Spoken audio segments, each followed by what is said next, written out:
नमस्कार, विंध्या टाइम्स के साथ मैं श्रेया। धर्मनगरी चित्रकूट में अपहरणकर्ताओं ने दिल दहला देने वाली घटना को अंजाम दिया है, जिसमें 12 फरवरी को अपहृत तेल व्यवसायी के दोनों बेटों का शव बीती रात यूपी के बांदा जिले से बरामद किया गया है। घटना के बाद से क्षेत्र में तनाव की स्थिति पैदा हो गई, जिस पर काबू पाने के लिए पुलिस ने लाठीचार्ज की।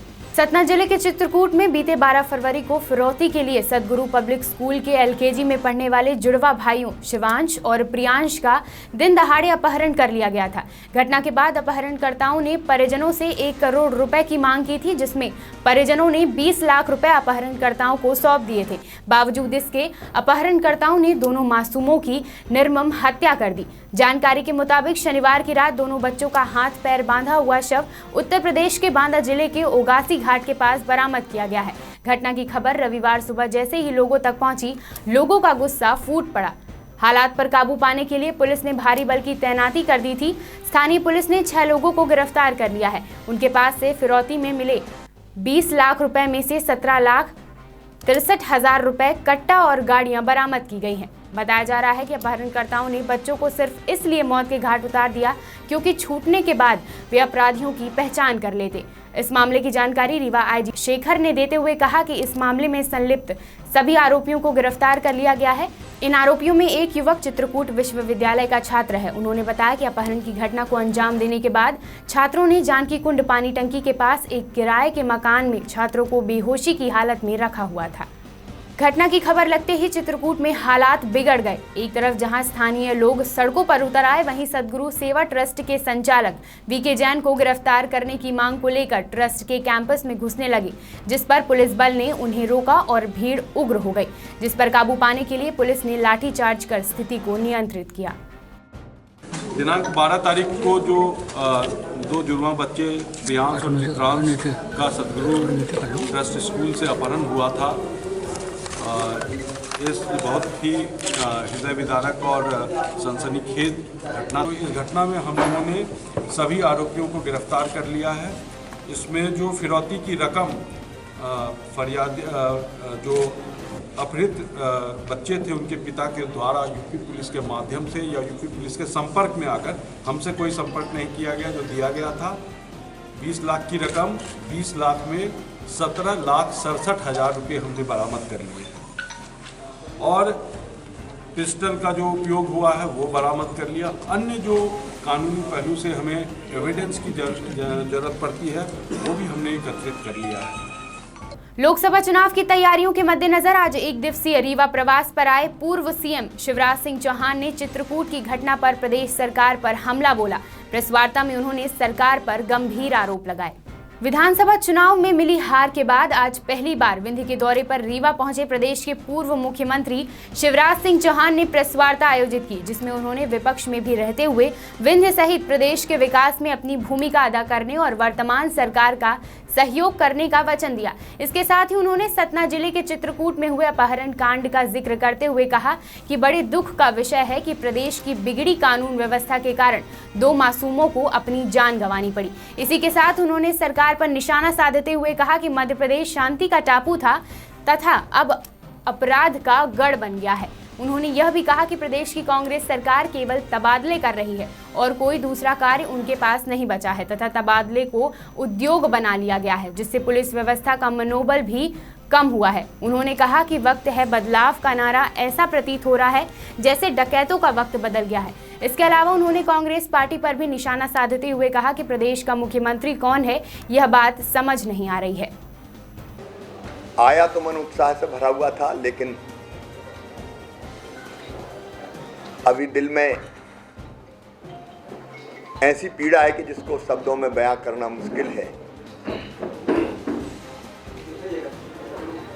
चित्रकूट में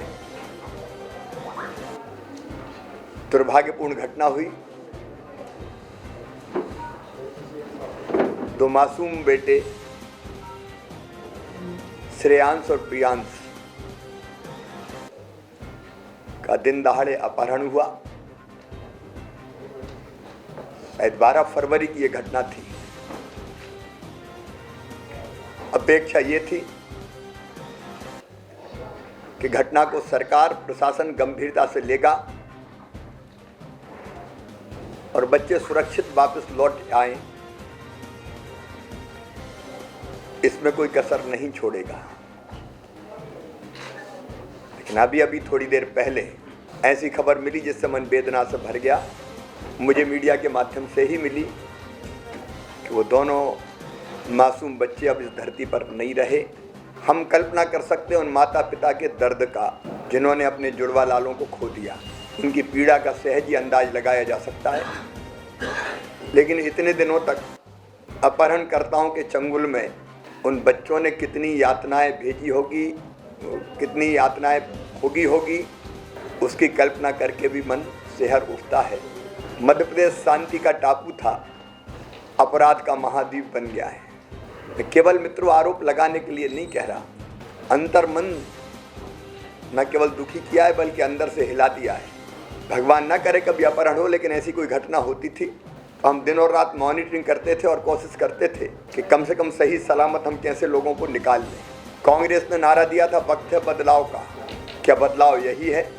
इतने दिन बच्चे अपहरणकर्ताओं के चंगुल में रहे, क्या गृह मंत्री ने कभी गंभीरता से लिया? क्या मुख्यमंत्री ने कभी गंभीरता से लिया? और जिस ढंग से ब्रीफिंग कर रही थी पुलिस, वो और अजीबोगरीब था। आज यहाँ पकड़ लिए, आज वहाँ उठा लिए। हम लोग चिंतित इस बात से थे कि रोज सरकार कुछ नहीं कर रही, केवल तबादले कर रही है। प्रदेश के मुखिया कमलनाथ ने चित्रकूट में हुई मासूमों की निर्मम हत्या पर कहा कि अपराधियों को कड़ी से कड़ी सजा दिलाई जाएगी। साथ ही उन्होंने इस मामले में विपक्षी दल के कार्यकर्ता का हाथ शामिल होने का आरोप भी लगाया है। चित्रकूट में बीती रात अपहरणकर्ताओं द्वारा दिल दहला देने वाली घटना के सामने आने के बाद प्रदेश सरकार को किरकिरी का सामना करना पड़ रहा है, जिस पर सफाई देते हुए मुख्यमंत्री कमलनाथ ने कहा कि पुलिस ने अपराधियों को गिरफ्तार कर लिया है। मामले की जांच पुलिस द्वारा की जा रही है। उन्होंने कहा कि पीड़ित पिता को आश्वस्त किया गया है कि आरोपियों को कड़ी से कड़ी सजा दिलाई जाएगी। इसके साथ इस मामले पर लगातार हमलावर विपक्ष के आरोपों का जवाब देते हुए कहा कि इस मामले में एक विशेष पार्टी का झंडा लगा हुआ गाड़ी बरामद की गई है। उन्होंने बिना नाम लिए हुए कहा कि इस घटना के पीछे क्या साजिश रची गई थी, वो किसने रची थी। सारे सवाल के जवाब पुलिसिया पूछताछ में सामने आ ही जाएंगे।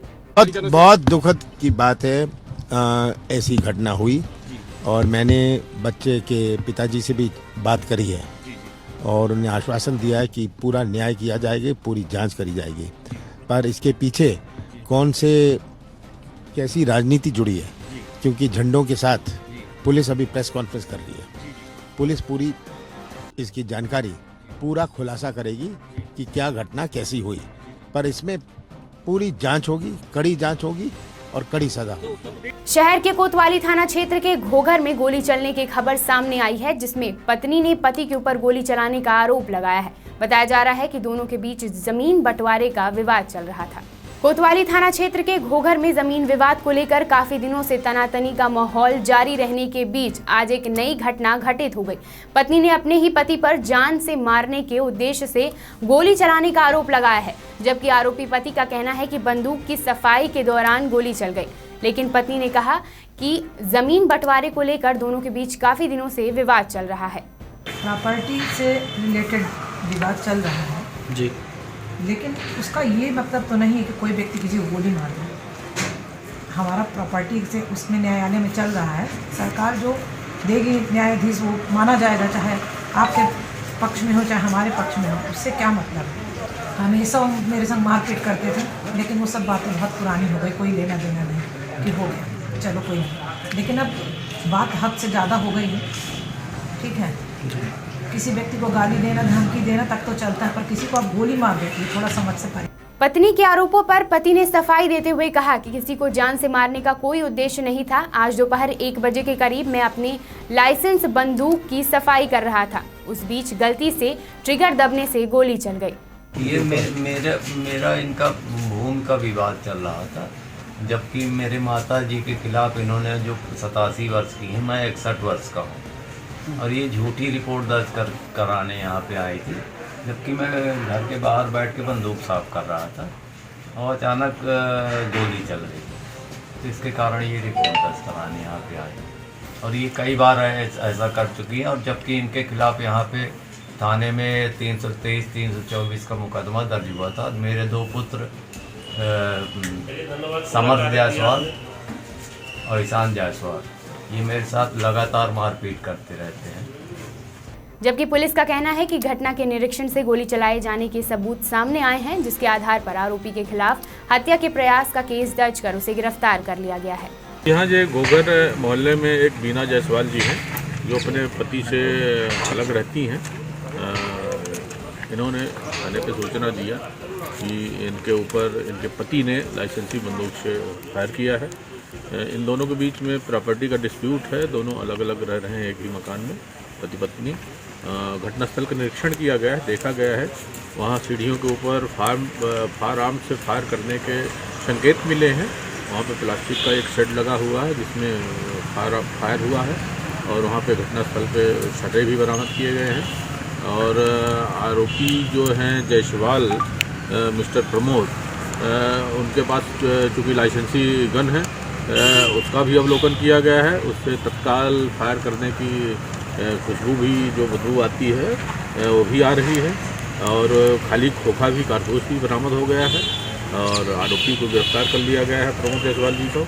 और इनके खिलाफ धारा 307 धारा 30 आर्म्स एक्ट के तहत प्रकरण पंजीबद्ध करके विवेचना की जा रही है। उमरिया जिले में आयोजित बांधवगढ़ सबरीकोल महाकुंभ में सीएम कमलनाथ ने शिरकत की। इस मौके पर सांस्कृतिक कार्यक्रम प्रस्तुत किया गया। कार्यक्रम में उपस्थित लोगों को सीएम ने संबोधित कर अपनी उपलब्धियां गिनाई, साथ ही लोगों को आगामी कार्य योजनाओं के बारे में जानकारी दी। उसका रोजगार, उसका जीवन जुड़ा हुआ है कृषि क्षेत्र से। जो हमारे मजदूर है, कृषि मजदूर है, उनका जीवन जुड़ा हुआ है कृषि क्षेत्र से। तो जब तक हमारे कृषि क्षेत्र में मजबूती ना आए तब तक हमारी प्रदेश की अर्थव्यवस्था सुधर नहीं सकती। ये आज तस्वीर आप सबके सामने है। पिछले 15 साल की तस्वीर आप सबके सामने है। कितने सारे नारे, कितने सारे घोषणाएं। ये नारों से जो आपकी मांगे हैं, जो आप पिछड़ापन की बात करते हैं, क्या ये नारों से समाप्त होगा? क्या ये घोषणाओं से समाप्त होगा? ये तो होगा जब हमारे नौजवान को रोजगार मिले, हमारी कृषि क्षेत्र में मजबूती आए, हमारी आर्थिक गतिविधि में तेजी आए। ये चुनौती हमारे सामने है। और कृषि क्षेत्र में तो किसान कर्जे में पैदा होता है और कर्जे में उसकी मृत्यु होती है। जो अति पिछड़ा है, कितनों के पास जमीन है, कितने नौजवानों के पास रोजगार है। आज कौन सी समस्या कोल समाज नहीं झेल रहा। इसलिए मैंने फौरन स्वीकार किया कि आज इस कोल समाज के महाकुंभ में मैं अवश्य आऊंगा। बहुत खुशी हुई आप सबको मिलके, आपकी बातें सुनकर। बहुत सारी बातें, आपकी मांगे सुनी, पर सबसे बड़ी चुनौती आज हमारे नौजवानों का भविष्य है। आज जो कोल समाज के नौजवान हैं उनकी दुनिया कुछ और है। इसी तरह की तमाम खबरों के लिए बने रहिए विंध्या टाइम्स के साथ। धन्यवाद।